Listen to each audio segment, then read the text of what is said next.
My name is Dr. Omoayena Odunbaku. Mostly people call me Dr. Omo. I studied urban and regional planning. I have a PhD in urban and regional planning.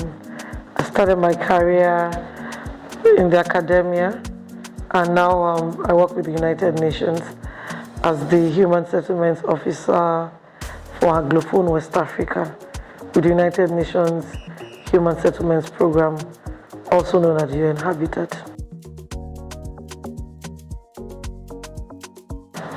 First one, political will. Second one, political will. Third one, political will. I say this because every other thing culminates at political will. If we talk about, so if I go to the specifics, the first one is political will. Second one is our curriculum. Our curriculum is heavily on the physical aspect, not the development aspect. So we tend to do more physical planning, physical ABCD. The other one, capacity development. Our capacities, do we have enough? If we have enough in terms of the specificities, do we have enough in terms of the numbers?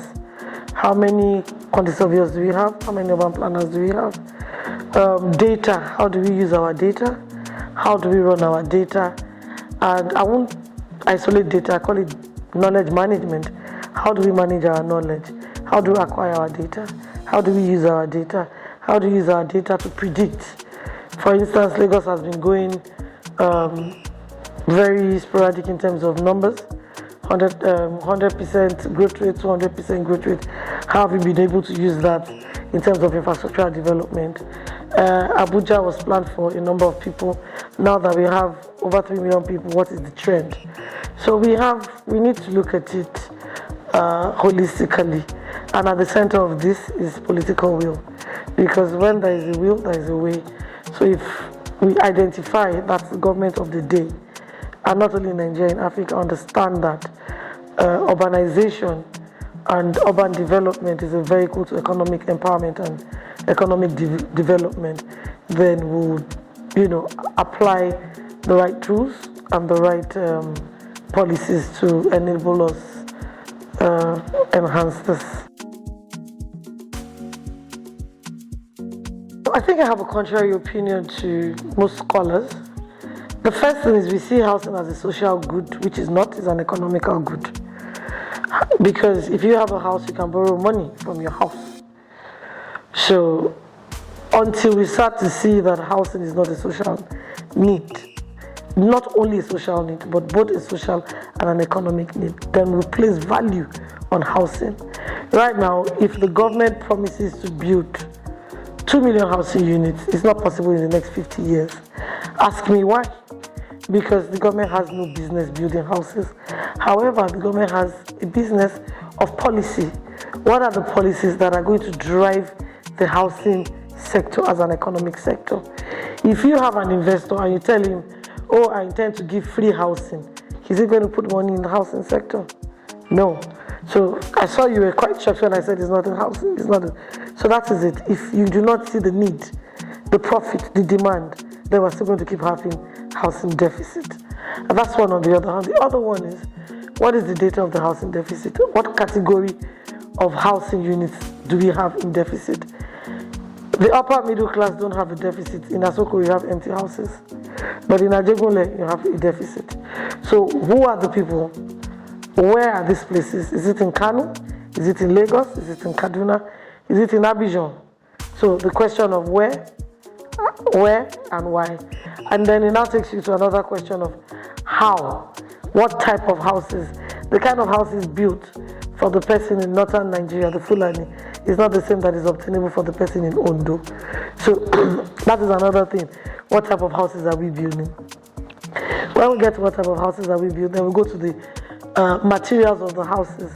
Today we have imported houses. I tell people 80% of our houses are imported. 10% is the land, 10% is the labor. Your key-knob is made in China, your shower is made in China, your cement is exported. So if you have an import sector, if housing is a sector dependent on import, then we're never going to close that gap. So how do we, going back to your question, how do we close the gap? We go back into innovation. We need to innovate. We need to have a whole sector of manufacturing. And that's why I said it's not a social good. If you do not tie the economic importance of housing, governments will keep promising people affordable housing, free housing, and it's never going to happen.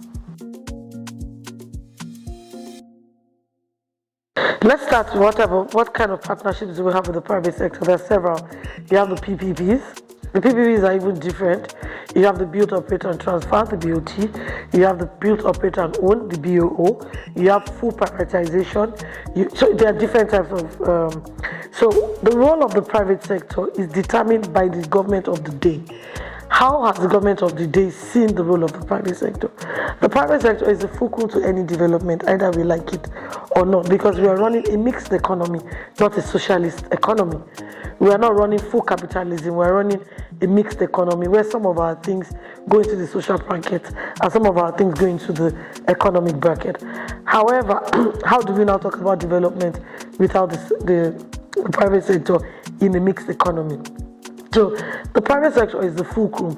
However, because we know the nature of the private sector is all profit, the government has to regulate this sector using the right policies. We've seen private sector partnerships work, like the Lekki toll gate, for instance. Possibly, maybe that road wouldn't have been fixed till now if the private sector had not come in. We've seen private sector work in developed countries where you have airports built and run and where you're being paid tariffs to the government and all of that. So the private sector can actually be a vehicle to enhance this development. However, let's not forget the regulatory aspect of it. So we keep saying, oh, nothing works, but that's not the truth. What doesn't work is we do not follow our policies to the latter. We use discretion at some point, forgetting that there's a reason why we got to this point. So the role of the private sector is very important. I call it asterisk. However, he has to be properly guided with the right framework, the right policy, pricing, and we have to also have right regulatory frameworks whereby after maybe a period of time, 2 years you review, 5 years you review. For instance, we had the public-private sector 10 years ago. Today, what's happening in the world today? You have ICT, you have computers, you have GSM. You can imagine if you had private sector partnership in the area of telecoms when you had NITEL. That means you have to have reviewed, whatever agreement you had between both of them.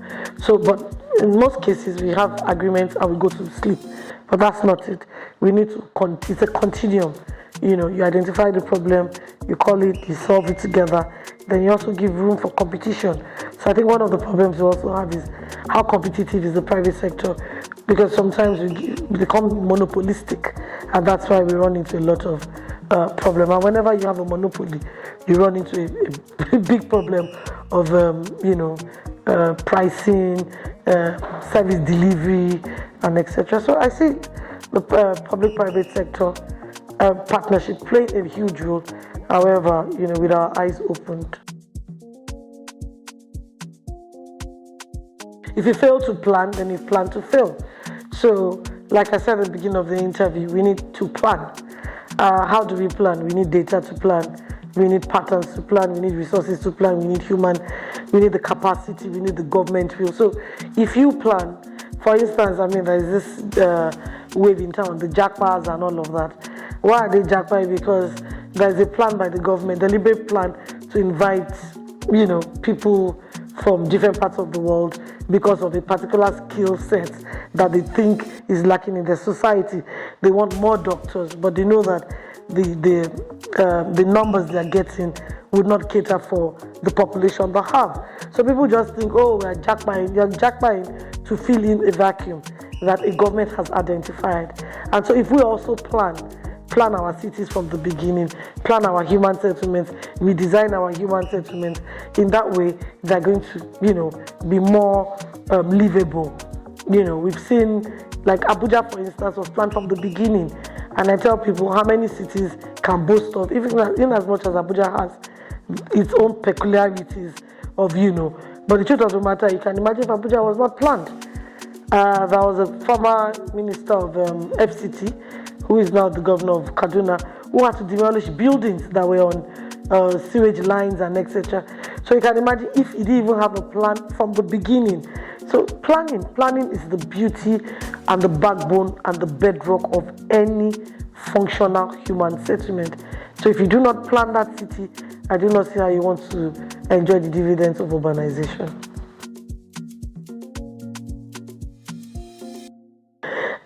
Resilience and focus, and pride as well. If you're proud of what you're doing, the built environment in Africa, it's like a gray area. It's somewhere you can carve a niche for yourself. Africa is a very unique continent. It's the most blessed continent. So for you to be chosen to be one of the builders of that continent, then you should raise your head up high. It's a continent where we're frowning against neocolonialism, copying and pasting, because we know that we have our own unique and peculiar situation. So I think whoever finds themselves in the built environment, especially, I call it the medicine and the antidote to sustainable development. Because if you do not have settlements, all these things we're talking about, you can't eradicate poverty if you do not have settlements. You can't talk about partnerships if you do not have settlements. You can't talk about eco-life system. You can't talk about environmental sustainability. All the 16 other goals or 17 goals, you can't talk about them without talking about the built environment. So I think you're quite, if you're in the sciences, anybody could do without the sciences, but no one can do without the built environment, because this is spatial distribution, this is spatial planning. People have to live somewhere. You have to live somewhere, you have to drink water. Where do you drink water from? The source is a well or a water body. How do you make it clean? It's by planning. So the built environment is very important. It's the artery, it's the oxygen. So you should be proud to be there, and do not limit yourself to only what you're taught in the classroom. The sky is just your starting point. You could be a photographer documenting development. You could be a blogger talking about development. You could be a scientist. You could be a researcher. You could be a professional. You could be in the academia. So only you, one course, but you have options of 10 or 20 things to do. So I think the sky is your limit, and please go for it. Don't be discouraged. You can make the best out of it.